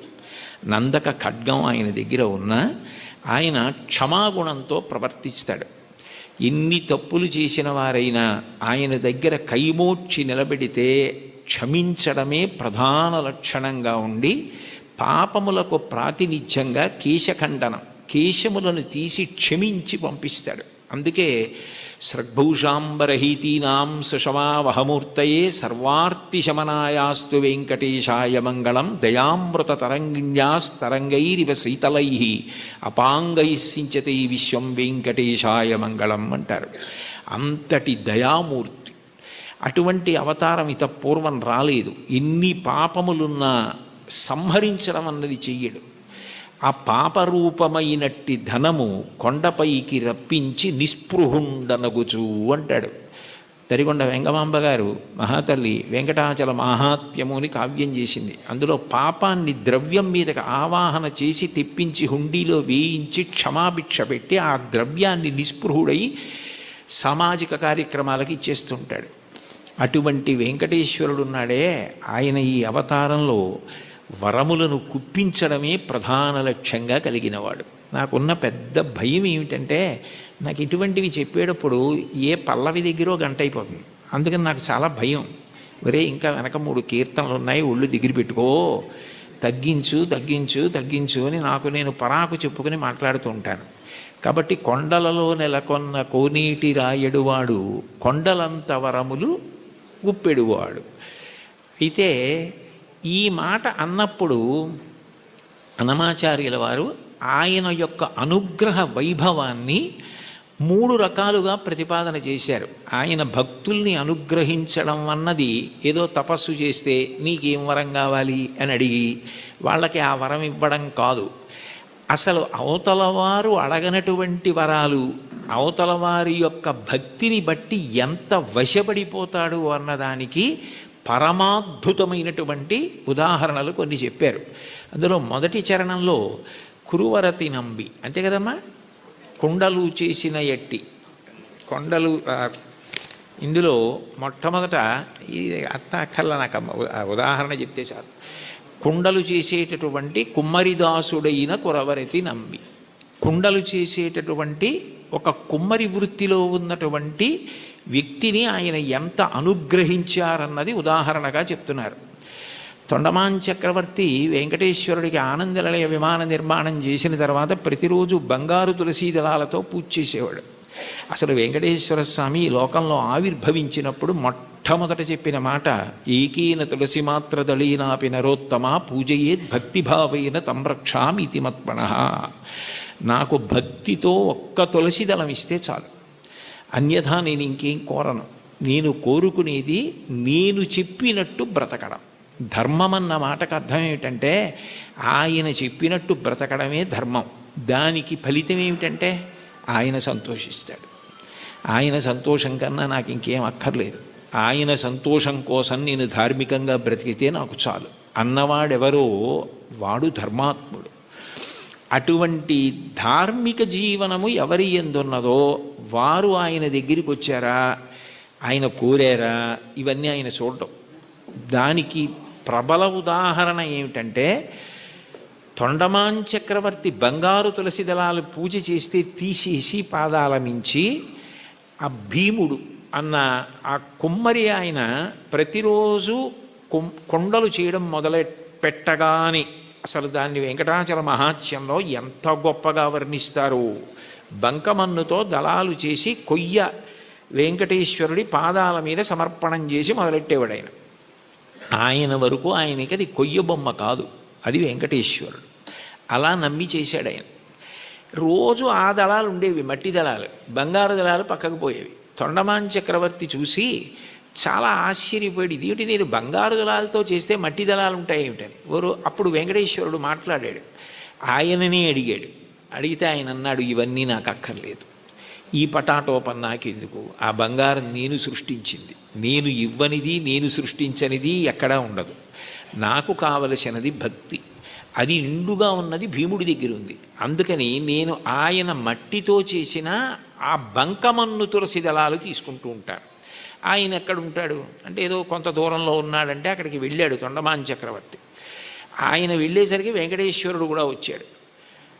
ఆయన నాకేముంది నేనేం పెట్టగలను లేదు, తనకేముందో అది వెండి పళ్ళాలు బంగారు పళ్ళాల్లో పెట్టలేడు. కాబట్టి ఆయన చేస్తున్న కుండల్లో కొత్త కుండ పగలగొట్టి ఆ కుండ పెంకులో ఆయన తినే సంకటి పెట్టాడు. పరమప్రీతిగా తిన్నాడు వెంకటేశ్వరుడు. ఆయనకి ఏం కావాలి? ఆయనకి కావలసింది భక్తి. భక్తి కల్గు కూడు పట్టెడైనను చాలు, దళమైన పుష్పమైనను. చివరికి సలిలమైన బాయని భక్తిని కొలచిన జనులర్పించిన ఎలమిన్ రుచిరాన్నముగను ఏనుభుజింతున్నంటాడు కుచేలోపాఖ్యానంలో. భక్తితో పెట్టినది ఆయనకు కావాలి, అది ఆయన తిన్నాడు. తిని ఒక వరం ఇచ్చాడు. అసలు నిజానికి ఆ వరం ఆయన అడగలేదు భీముడు. ఆయన మీరు రండి నా దగ్గరికి అని అడగలేదు, ఆయనే వెళ్ళాడు. వెళ్ళి ఇక పైన నా అవతారం భూమి మీద ఉన్నంత కాలము కూడా నేను తీసుకునే మహానైవేద్యం కుండ పెంకులో ఉంటుంది. అందుకని ఓడు ప్రసాదం అని ఇప్పటికీ కూడా ఆనందనిలయ విమానం లోపల కొత్త కుండ పెంకులోనే ఆయనకి నైవేద్యం అవుతుంది అని అంటారు. అంటే అడగకుండానే అంత గొప్ప వరాన్నిచ్చి భీముణ్ణి భార్యని కూడా దివ్యమైన విమానం ఎక్కించి వైకుంఠానికి తీసుకెళ్ళాడు. బ్రహ్మాదులకు ఆయన మాట తప్ప ఆయన రూపు అసలు దర్శనం అవ్వదంటారు. అలాంటి వాళ్ళని తీసుకెళ్ళాడు. అంటే ఊహించని వరం. కొండలలో ఉన్నవాడు కొండలంత వరం ఇవ్వగలిగినవాడు, ఊహించలేని వరం ఇవ్వగలిగినవాడు. ఆయనను ఇది ఇవ్వండి అని కాకుండా భక్తితో ప్రేమతో ఆయనని పట్టుకోగలిగితే ఆయన ఏదిస్తాడన్న దాన్ని ఊహించడం కూడా నీకు సాధ్యం కాదు. రెండవ చరణంలో తిరుకచ్చి నంబి గురించి చెప్తున్నారు. కాంచీపురంలో తిరుకచ్చి నంబి అని బాగా స్వామివారికి ఆంతేవాసిత్వం చేసేవాడు ఆయన. ఎంత భక్తుడంటే ఇంచుమించు అర్జునుడిలా సఖ్యభక్తికి వెళ్ళిపోయాడు ఆయన. ఉదయం బాలభోగం అంటారు కదా, ప్రాతకాల నైవేద్యం అయిపోయిన తర్వాత అందరు వెళ్ళిపోయేవారు. వరదరాజస్వామి కాంచీపురంలోని ఉండబోయ్ అని తిరుకొచ్చి నంబిని కూర్చోబెట్టుకుని లౌకిక విషయాల దగ్గర మొదలుపెట్టేవారు. కాంచీపురంలో ఆ వీధిలో ఆ ఇంట్లో ఏం జరిగింది, ఇక్కడ ఏం జరిగింది, ఖాళీ ఉన్నప్పుడు మనం ఎలా మాట్లాడుకుంటామో అలా మాట్లాడుకోవడం మొదలుపెట్టి తర్వాత శాస్త్ర చర్చ, వేదాంత ప్రవచనం ఇవన్నీ చేస్తూ ఉండేవారు. ఇద్దరు మాట్లాడుకుంటూ ఉండేవారు. మహానైవేద్యం వరకు ఉండి ఆయన అలా పడుకుంటే ఈయన విసినికర్ర పెట్టి విసురుతూ ఉండేవాడు. ఎప్పుడు చూడండి కంచి గరుడ సేవ అంటారు, అలా ఆయనకి ఎప్పుడు విసినికర్ర పట్టి విసురుతూ ఆయనతో మాట్లాడుతుండేవాడు. మహానైవేద్యం తర్వాత నేను కాసేపు విశ్రాంతి తీసుకుంటానంటే ఆయన పాపం ఇంటికి వెళ్ళిపోయేవాడు. తిరిగొచ్చినవి వెళ్ళిపోయి భోజనం చేసి మళ్ళీ సాయంకాలం స్వామివారి ఆరాధన ప్రారంభానికి వచ్చి మళ్ళీ విసురుతూ ఉండేవాడు ఏకాంత సేవ వరకు. అలా చాలా కాలం గడిచిపోయింది. వీళ్ళిద్దరూ మాట్లాడుకుంటారన్న విషయం కూడా లోకంలో ప్రచారం అయిపోయింది. ఒక రోజున మధ్యాహ్న కాలం ఇంకా దగ్గర పడిపోతుంది, ఇంకా మహానైవేద్యానికి వచ్చేస్తారు. నేను వెళ్ళి మళ్ళీ సాయంకాలం వస్తాను స్వామి అని చెప్పి ఈ తిరుకచ్చి నంబి గుడిలోంచి బయటకు వస్తున్నాడు. బ్రహ్మాండమైన వర్షం. ఎలా వెళ్ళాలి? వెళ్ళడం ఆలస్యం అయితే రావడం ఆలస్యం అవుతుంది. రావడం ఆలస్యం అయితే స్వామివారికి విసినికర్ర పెట్టి విసరద్దు, ఎట్లా సేవ ఆలస్యం అయిపోతుంది, ఇంత వర్షం పడుతోంది, ఎలా వెళ్ళడం అని ఆలోచిస్తున్నాడు. ఎవరో ఒక వృద్ధ వైష్ణవుడు ఒక ఆయన వచ్చి, స్వామివారు పంపించారు, మీరు గబగబా ఇంటికి వెళ్ళాలట కదా, నేను గొడుగు పడతాను రెండని చెప్పి గొడుగు పట్టాడు. ఆ గొడుగులో తిరుకచ్చి నంబి ఇంటికి వెళ్ళాడు. మీరు భోజనం చేసి రండి, నేను ఇక్కడే ఉంటాను, సాయంకాలం వాన తగ్గకపోతే మళ్ళీ గొడుగులో తీసుకెళ్తానన్నాడు. అని సాయంకాలం మళ్ళీ గొడుగులో ఆయన్ని తీసుకొస్తున్నాడు తిరుకచ్చి నంబిని. కొంచెం ఆలస్యమైంది వర్షం వల్ల. ఈలోగా సాయంకాలం సేవ కోసం అర్చకులు వరదరాజస్వామి గుడి తీసి తలుపులు తీశారు. తలుపులు తీస్తే లోపల స్వామివారు లేరు. వాళ్ళు కంగారు పడిపోయి తిరుకచ్చి నంబితో మాట్లాడుతూ ఉంటాడు కదా, ఏం దోషం జరిగిందో చూద్దాం ఆయనకి తెలుస్తుందని ఆయన కోసం వెతికారు. ఆయన లేరు. ఆయన కొంచెం ఆలస్యంగా వచ్చారు. నీకేమైనా తెలుసా నంబి, స్వామివారు ఏమైపోయారు, కనపట్టలేదు, ఏమైనా అపరాధం జరిగిందా, ఎవరినన్నా భక్తులను అనుగ్రహిస్తున్నారా అని కంగారు పడిపోతున్నారు. అదేమిటి నాకు తెలీదు, ఎక్కడికి వెళ్ళిపోయారని చెప్పి ఆయన స్వతంత్రంగా ఇంట్లోకి వెళ్ళి వస్తువుల్ని వెతికే యజమాని ఎలా ఉంటాడో అలా వెళ్ళి, అదేమిటి స్వామివారు లేకపోవడం ఏమిటని చూస్తే ఆయన అలాగే పడుకుని ఉన్నారు. అయ్యో ఇక్కడే ఉన్నారు వరదరాజస్వామివారు, మీరు వెతుకుతున్నారు ఏమిటన్నారు. వచ్చి చూసేటప్పటికి ఆయన ఒంటి మీద వర్షపు నీటి చుక్కలు ఉన్నాయి. అంటే తాను తడిసి తిరుకచ్చి నంబికి గొడుగు బట్టి తీసుకొచ్చారు. ఆ తిరుకచ్చి నంబి ఇంట్లో భోజనం చేసినంతసేపు వరదరాజస్వామి వారు బయట నించున్నారు. బయట నించుని గొడుగు పట్టుకుని నించుని ఆయన వచ్చిన తర్వాత ఆయన్ని తీసుకుని వచ్చారు. అంటే ఒక భక్తుడి కోసం భగవంతుడు ఎంత కిందకొస్తాడు అవన్నీ అడిగారా తిరుకచ్చి నంబి? అడగలేదు. అడగకపోయినా అంత కిందకొచ్చి తర్వాత భాగవతులతో కలిసి ఎలా ఉండాలో చెప్పి చిట్ట చివరికి మోక్షం ఇచ్చారు. ఆ తిరుకచ్చి నంబిని అనుగ్రహించినటువంటి వరదరాజు వెంకటేశ్వరుడి కన్నా భిన్నుడు కాడు. ఒకటే, అదే అనేక కీర్తనల్లో ప్రతిపాదిస్తారు ఆ రాముడే వెంకటేశ్వరుడు అని. అటువంటి తిరుకచ్చి నంబిని ఊహకందని రీతిలో అనుగ్రహించవే. ఎవరైనా వరం అడిగితే ఏం అడుగుతాడు? ఏదో జ్ఞానం ఇమ్మంటాడు, లేకపోతే భక్తి ఇమ్మంటాడు, డబ్బు ఇమ్మంటాడు, ఏదో వృద్ధిని అడుగుతాడు. వాళ్ళు అసలు ఏమీ అడగలేదు. వాళ్ళ ఊహకి కూడా అందనివి నువ్వు చేసి పెట్టావు. వాళ్ళకి చరిత్రలో వాళ్ళు నిలబడిపోవడానికి కారణం నీ అనుగ్రహమా, వాళ్ళు అడగడమా? అంటే నీ అనుగ్రహం. అంత అనుగ్రహం దేనికి చేశావు? విసినికర్ర పెట్టి విసిరితే చేశాడు అనగలరా మీరు? కాదు. ఆ ప్రేమ, అంత ప్రేమ. ఆ ప్రేమ చివరికి ఏమైపోయిందంటే లౌకిక సంభాషణ నుంచి శాస్త్ర చర్చ వరకు వెళ్ళి తిరుకచ్చి నంబి ఇంటికి గొడుగులో తీసుకెళ్ళి గొడుగట్టు వీధిలో నుంచి మళ్ళీ తీసుకొచ్చి వర్షం తాను మీద పడేటట్టు చేసుకున్న ఇంతగా లొంగిపోయి దిగొచ్చి అనుగ్రహించినటువంటి ఓ స్వామి, నీ దయకి హద్దు ఎక్కడుంది? అంటే వెంకటేశ్వరుడు అనుగ్రహించే తీరు అట్లా ఉంటుంది. మామూలుగా ఏదో కొడుకునిచ్చాడు, కూతుర్నిచ్చాడు, పెళ్లి చేయించాడు, ఉద్యోగం ఇచ్చాడు, ఇవి కాదు. కొండలంత వరములు ఇచ్చేటటువంటి వాడు. అది చెప్పడానికి ఎంతంత గొప్ప ఉదాహరణలు తీసుకున్నారు. అంత దిగొచ్చినటువంటి ఉదాహరణ ఇంకొకటి చెప్పారు. అందులో ఇప్పటికీ కూడా మీరు వెంకటేశ్వర స్వామి వారు ఊరిరిగింపుగా వెళుతూ ఉంటారు ప్రదక్షిణ వీధుల్లో. ఆ వెళ్తున్నప్పుడు ఆ స్వామివారికి ఊంజల్ సేవ జరిగిన ప్రాంతం నుంచి తిన్నగా వెళ్ళిపోయినప్పుడు మలుపు తిరుగుతారు అది వరాహస్వామి గుడి వైపుకి. ఆ మూల చూస్తే ఎడం పక్కకి వెడితే ఇప్పటికీ కూడా అనంతాళ్వార్ చెరువు అని ఉంటుంది. అనంతాళ్వార్ ట్యాంక్, ఏటీసీ కాటేజెస్ అంటారు. అంటే అనంతాళ్వార్ ట్యాంక్ కాటేజెస్ యథార్థానికి అవి.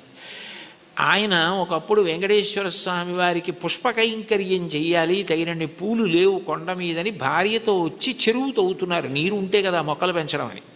ఆ చెరువు తవ్వుతుంటే భార్య గర్భిణి, ఆమె నెల నెలకి నిండు గర్భిణి అయి పాపం ఈయన తవ్వుతుంటే ఆ మట్టి అట్టుకుని పట్టుకెళ్ళి దూరంగా పోసి మళ్ళీ తట్ట తెస్తుంటే చూడలేక వెంకటేశ్వర స్వామి ఓ 12 ఏళ్ల పిల్లాడి రూపంలో వచ్చి, అమ్మ నేను పట్టుకెడతానులేండి మట్టి తట్ట మీరు నించోండని గబగబా పట్టుకెళ్ళి మట్టి పోసేసి మళ్ళీ ఖాళీ తట్ట అట్టుకొచ్చేస్తున్నారు. ఏమిటి నిండు గర్భిణి, నేను మట్టి తవ్వే లోపల తట్ట పట్టుకెళ్ళి ఎక్కడో మట్టి పోసేసి మళ్ళీ మట్టి తట్ట పట్టుకొచ్చేస్తోంది అని ఆయన ఆశ్చర్యపోయి తలెత్తి భార్యని అడిగారు, ఇంత తొందరగా ఎలా తీసుకెడుతున్నావు అన్నారు. నేను కాదు, ఇదిగో ఈ పిల్లాడు మీరు ఇంతకు ముందు ఒకసారి వచ్చి సేవ చేస్తానంటే వద్దు, మా గురువుగారి మాట నేనే చేసుకోవాలి, మా ఆవిడ చేసుకోవాలన్నారు. కానీ అమ్మ నువ్వు నిండు గర్భిణివి కదా, చేసి పెడతానంటే కాదనలేక చేయమన్నాను, ఆ పిల్లాడు మోస్తున్నాడు మట్టి తట్ట అంది ఆవిడ. అమ్మ ధూర్తుడా, వద్దురా, ఇది మా గురువుగారు చెప్పారు, నేను మా ఆవిడ చేయవలసిన సేవ అంటే ఇప్పుడు మళ్ళీ మా ఆవిడ్ని పట్టుకుని జాగ్రత్తగా నువ్వు మోహేస్తున్నావా మట్టి, నీ పని చెప్తానని చేతిలో ఉన్న గుణపం పట్టుకుని వెంకటేశ్వరుణ్ణి కొట్టడానికి పరిగెత్తారు. ఆయన గుడి చుట్టూ పరిగెత్తారు, ఇప్పుడున్న ప్రదక్షిణ వీధుల్లో. వెనక అనంతాచార్యులు వారు పరిగెత్తారు. ఆయన ఆనందనిలయ విమానంలో దూరిపోతుంటే కోపం వచ్చి పిల్లాడు పారిపోతున్నాడని గుణపం విసిరారు. ఆ గుణపం వెళ్ళి గడ్డానికి కొట్టుకుంది. ఆ గడ్డం బద్దలై నెత్తురు కారింది. ఈయన సరే పిల్లాడు పారిపోయాడు, దొరకపోతాడా అని వెళ్ళిపోయారు. సాయంకాలం సంధ్యావందనం చేసుకుని గుళ్ళోకి వెళ్ళేటప్పటికీ స్వామివారి గడ్డంలోంచి రక్తం కారుతోంది. అందరూ కంగారు పడిపోతున్నారు. అప్పుడు వెంకటేశ్వర స్వామి వారు, నా ప్రియభక్తుడు నాకు పుష్పవాటిక నిర్మించాలని భార్యతో కలిసి చెరువు తవ్వుతుంటే ఉపకారం చేయడానికి వెడితే నా మీద గుణపం విసిరాడు. ఈ గుర్తుగా ఎప్పటికీ నేను ఇక్కడ ఈ మచ్చ ఇలాగే ఉంచుకుని దాని మీద పచ్చకర్పూరం అద్దుకుంటాను అని ఇప్పటికీ వెంకటేశ్వరుడి గడ్డం మీద పచ్చకర్పూరపు మచ్చ. మనం ఇప్పటికీ వెంకటేశ్వర స్వామి వారి దర్శనానికి శంఖనిధి పద్మనిధి నీళ్లు పడుతుంటాయి. అక్కడ కాళ్ళు కడుక్కొని పెద్ద గడప దాటి కుడి చేతి వైపు గోడ మీద చూడగానే ఓ గుణపం వేలాడుతుంటుంది. గడ్డపార అని ఉంటుంది తెలుగులో, అనేక భాషల్లో రాసి ఉంటుంది. ఆ గుణపమే అనంతాచార్యులు వారు విసిరారు. ఆ తర్వాత ఆయనతో ఎన్నో లీలలు చేశారు. ఇప్పుడు అవన్నీ ఎందుకు? కాబట్టి ఆఖరికి భక్తుడి చేతిలో దెబ్బతిని రక్తం కారి అంతటి మహానుభావుడు దాన్ని పచ్చకర్పూరం అద్దుకుని, ఏమో చూసిన వాళ్ళందరూ ఆ పచ్చకర్పూరం ఏమిటి, ఆ మత్స ఏమిటి అని అడిగితే పెద్దవాళ్ళందరూ పిల్లలకి ఈ కథ చెప్తుంటే నీ పేరు వినపడితే నేను మురిసిపోతానోయ్ అని చెప్పి కొట్టిన దెబ్బని మచ్చగా ఉంచుకొని పచ్చకర్పూరం పెట్టుకున్నావే, నీ దయకి హద్దుందా? బతిమాలి మట్టి మోసి గుణపం దెబ్బతిని దాన్నేమో ఒక పెద్ద గుర్తుగా ఉంచుకున్నావా? ఎంత ప్రేమైకమూర్తివయా! ఆఖరికి ఇప్పటికీ ఆయన బొగడ చెట్టు రూపంలో ఉంటారంటారు. నేను వెళ్ళినప్పుడు అప్పుడప్పుడు వెడుతూ ఉంటాను. వాళ్ళు పాపం వాళ్ళ వారసులు ఉన్నారు, ఎంతో ప్రేమగా పిలిచి నన్ను మాట్లాడుతూ ఉంటారు. కాబట్టి అనంతాచార్యుల వారిని అంత గొప్పగా అనుగ్రహించినటువంటి వాడివే నువ్వు. నీ దయకి హద్దు ఎక్కడుంది? అడిగితే వరం ఇవ్వడం కాదు, అడగకుండా కొండలంత వరాలు ఇచ్చేసావే. ఇప్పటికీ స్వామివారు ప్రత్యేకంగా అక్కడికి వెడతారు. అనంతాచార్యుల వారు ఎక్కడ చెరువు తవ్వారో, ఎక్కడ చెట్టు ఉందో అక్కడికి వెళ్ళి ఆయనకి హారతి ఇచ్చింది అనంతాచార్యుల వారికి ఆ బొగడ చెట్టుకి ఇస్తారు. ఇప్పటికీ సంవత్సరంలో ఒకరోజు ఉత్సవం జరుగుతుంది. అనంతాచార్యుల వారు గుణపం విసిరిన రోజున అంత వేగంగా ఆనందనిలయ విమానం చుట్టూ పరిగెత్తినట్టే వెళ్ళిపోయి పల్లకి లోపలికి వెళ్ళిపోతుంది. అంటే భక్తుడు కొట్టిన రోజుని ఉత్సవంగా చేసుకుని ఇప్పటికీ ఆనందనిలయం చుట్టూ అలా పరిగెడుతున్నావా? ఏమిటయా నీ దయ? అంతుందా దానికి? ఇంతటి దయామూర్తివా, అంతటి వాడివి, నీ గోటి కాంతి చూడడం సాధ్యం కాదు.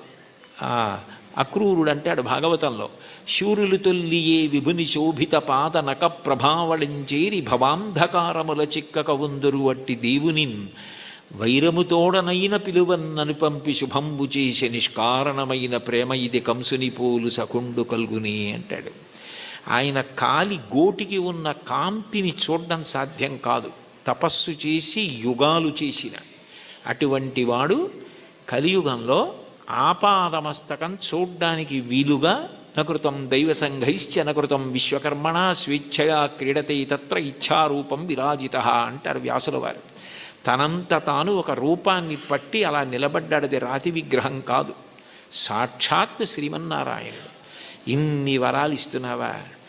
ఇన్ని పాపాలు చేసిన మాకు దర్శనమిస్తున్నావా?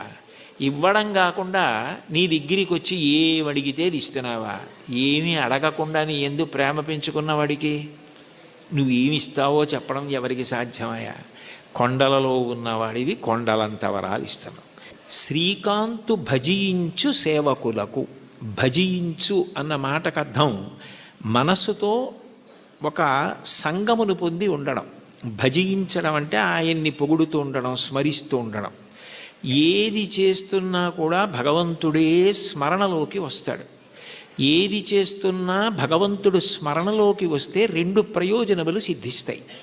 ఒకటి, మీరు ధర్మమును విడిచిపెట్టలేరు. 2, అధర్మమును ఆచరించలేరు. కారణం, శంకరాచార్యులు వారు సౌందర్యలహరి చేస్తూ ఒక శ్లోకం చెప్తారు. అందులో అంటారు, మనిషి అనేక మాటలు మాట్లాడుతూ ఉంటాడు. ఈ మాట మాట్లాడడానికి అసలు 84 లక్షల జీవరాశులలో మాట్లాడే అదృష్టం పొందడానికి కంఠంలో స్వరపీఠిక మనిషికి పెట్టినవాడెవరు? భగవంతుడు పెట్టాడు. పెట్టినప్పుడు నేను ఏదైనా మాట మాట్లాడే ముందు నాకు భగవంతుడు ఈ స్వరపీఠిక పెట్టి మాట్లాడే అవకాశం ఇచ్చాడు. ఎప్పుడో అప్పుడు ఈ శరీరం పతనం అయిపోతుంది. ఇవాళో రేపో 10 ఏళ్ల తర్వాతో 20 ఏళ్ల తర్వాతో శరీరం పడిపోకుండా ఉండదు. జాతస్య హి ధ్రువో మృత్యువు ధ్రువం జన్మమృతస్య చ. శరీరం పడిపోవాలి. పడిపోయినప్పుడు ఈశ్వరుడు ఒక ప్రశ్న వేస్తాడు. అన్ని ప్రాణులలో నువ్వు ఉత్కృష్ట ప్రాణివయ్యావు. కారణం, 2 ఇచ్చాను. ఒకటి బుద్ధి, 2 మాట. ఈ మాటని నువ్వు ఎంత బాగా ఉపయోగించావు అని అడుగుతాడు. మాట బాగా ఉపయోగపడాలన్నా, ఏది చేస్తున్నా చేత నిగ్రహింపబడాలన్నా అది ఇచ్చినవాడు జ్ఞాపకానికి వస్తూ ఉండాలి. ఆ ఇచ్చినవాడు జ్ఞాపకానికి వస్తున్నాడు అనుకోండి, నాకు మాట ఇచ్చినవాడు భగవంతుడి, నేను ఆయనకి జవాబుదారి అని నాకు అనిపించింది అనుకోండి, పిచ్చి పిచ్చి మాటలు మాట్లాడే అవకాశం ఉండదు. అర్థం లేని ప్రశ్నలు వేసే అవకాశం ఉండదు. ఏదైనా మాట మాట్లాడేటప్పుడు మాట మాట్లాడడం ఎంత జాగ్రత్తగా మాట్లాడాలి, ఎంత సామాజిక ప్రయోజనము కొరకు మాట్లాడాలి. మాట అగ్నిహోత్రంతో వర్ణిస్తుంది వేదం. అగ్ని దాహకత్వం కాల్చేస్తుంది ఏ వస్తువునైనా. మాట అజ్ఞానాన్ని కాల్చేస్తుంది, తెలియనితనాన్ని కాల్చేసేది మాట. ఒకరి దగ్గర మనం తెలియనిది విన్నామనుకోండి, తెలియనితనం పోతోంది. అందుకని మాట అన్నది అంత గొప్పది. మీరు మాట్లాడేటప్పుడు ఇది నాకు భగవంతుడు ఇచ్చాడు, సక్రమంగా వినియోగించుకోవాలి అని మాట్లాడారనుకోండి, అది పూజ. ఎందుకంటే ఈశ్వరుడికి కట్టుబడి మాట్లాడుతున్నారు. మీరు నేను ఇది మాట్లాడను అని ఎందుకంటున్నారంటే ఈశ్వర భక్తి చేత. అప్పుడు మీరు ఏది చేస్తున్నా కూడా అది జపో జల్ప శిల్పం సకలమపి ముద్రా విరచన గతి ప్రాదక్షిణ్య క్రమణమశన ద్యాహుతి విధి ప్రణామ సంవేశ సుఖమఖిలమాత్మార్పణదృశా సపర్యాయ స్తవ భవతు ఎన్మే విలసితం అంటారు శంకరాచార్యుల వారు. నేను నా చేతిని కదుపుతున్నాను అనుకోండి, ఈ చెయ్యి కదులుతోంది అంటే ఈశ్వర కృప. ఈ చేతిని మీరు బెంగపెట్టుకోకండి అని మంచి మాట మాట్లాడడానికి ఇలా అంటాను తప్ప మీ సంగతి చూస్తానని ఇలా అనను. ఈ చెయ్యి కదలడానికి శక్తి ఆ పరదేవత అయి ఉన్నది. ఈ కదలికలు ఆమె సంతోషించడానికి పనికి రావాలి తప్ప ఆమె నా యందు కాఠిన్యము వహించడానికి, ఆమె నన్ను చూసి వీడికి ఎందుకు ఇచ్చాను శక్తి అని అనుకునేటట్టుగా నేను ప్రవర్తించకూడదు. యాదేవి సర్వభూతేషు శక్తి రూపేణ సంస్థిత. ఆ తల్లి నా యందు శక్తిగా ఉంది, దాన్ని సద్వినియోగం చేసుకోవాలి అనుకున్నాను అనుకోండి, నేను అప్రయత్నంగా పుణ్యకార్యామే చేస్తాను తప్ప ఈశ్వరుడు ఖేదము పొందకూడదు. కాబట్టి ఆయన నా యందు అమర్షము పొందకూడదు. కాబట్టి నేను ఎప్పుడూ పాపము చెయ్యకుండా నన్ను నేను నిగ్రహించుకోగలుగుతాను. అది భజించు భక్తి. ఆ స్మరణ ప్రహ్లాదుడిది. పానీయంబులు త్రావుచున్ కొడుచుచున్ భాషించుచున్ హాసలీలా నిద్రాదులు చేయుచున్ తిరుగుచున్ లక్షించుచున్ సంతత శ్రీనారాయణ పాదపద్మయుగళీ చింతామృతాస్వాద సంధానుండై మరచన్ సురారిసుతుడే తద్విశ్వమున్ భూవరా. ఏది చేస్తున్నా భగవంతుడి జ్ఞాపకానికి వస్తూ ఉంటాడు. ఆయనది మహోపకారం. ఆకలి వేసిందనుకోండి, ఊళ్ళో అన్నీ తెలుసుకుంటున్నాను, కానీ నాలో పదార్థం అయిపోయిందని నాకు తెలియదు. మంటగా వస్తే తొందరగా తింటానని క్షుత్తు భరించలేని మంటగా ఆకలి రూపంలో వచ్చి నువ్వే పంటగా భూమి మీద పండి బ్రహ్మాండంలోది పిండాండంలో పడేస్తే జీర్ణం చేసి నేను తిన్న పప్పు కూర పచ్చడి పులుసు ఇవన్నీ లోపలికి వెడితే అహం వైశ్వానరో భూత్వా ప్రాణినాం దేహమాశ్రిత ప్రాణాపాన సమాయుక్తం పచాన్యన్నం చతుర్విధం పచనం చేసి జీర్ణం చేసి పిప్పిని తెల్లవారేటప్పటికీ సంవరణీకండరములు సడలిపోయి బయటికి వెళ్ళిపోయేటట్టు అనుగ్రహించగలిగావా అని ఎప్పుడూ స్మరణ చెయ్యగలిగిన వాడికి ఎప్పుడెప్పుడు ఆయన సేవ చేద్దామా అని అనిపిస్తుంది. అప్పుడు పూజ అంటే అరగంట చేద్దామా 20 నిమిషాలు చేద్దామా అనిపించదు. నా యందు ప్రాణమై నాకిన్ని చేస్తున్న ఆ స్వామి పాదములు నేను ప్రీతితో కడగాలి అని ఆ పాదాలు కడిగేటప్పుడు అంత తాదాత్మ్యతతో కడుగుతాడు, అంత తాదాత్మ్యతతో తుడుస్తాడు. ప్రవర్తించేటప్పుడు అంత తాదాత్మ్యతతో భగవద్భక్తితో ప్రవర్తిస్తాడు. విశ్వమంతా విష్ణువుగానే చూస్తాడు. విశ్వం విష్ణుర్వషత్కారో భూత భవ్య భవత్ప్రభు అని చదవడం వేరు, విశ్వమును విష్ణువుగా చూడడం వేరు. విష్ణువును విశ్వమంతా చూసిన వాడికి విశ్వమే బంధువు, విశ్వమే ఈశ్వరుడు. అప్పుడు ఆయన ప్రవర్తన ఎలా ఉంటుంది? ఆయన దేనిని గాయపరచలేడు. కారణం ఆయనకి కనపడుతున్నది అంతా విష్ణువే. రామకృష్ణ పరమహంస దగ్గరికి వెళ్ళి ఎన్ని చెప్పినా వినడండి వాడు నారాయణుడే అని అడిగాడు వివేకానందుడు. నారాయణుడు కాడని అనకు, మూర్ఖ నారాయణుడు అన్నారు. అంటే అది భక్తి, అంతటా విష్ణువుని చూడగలగడం.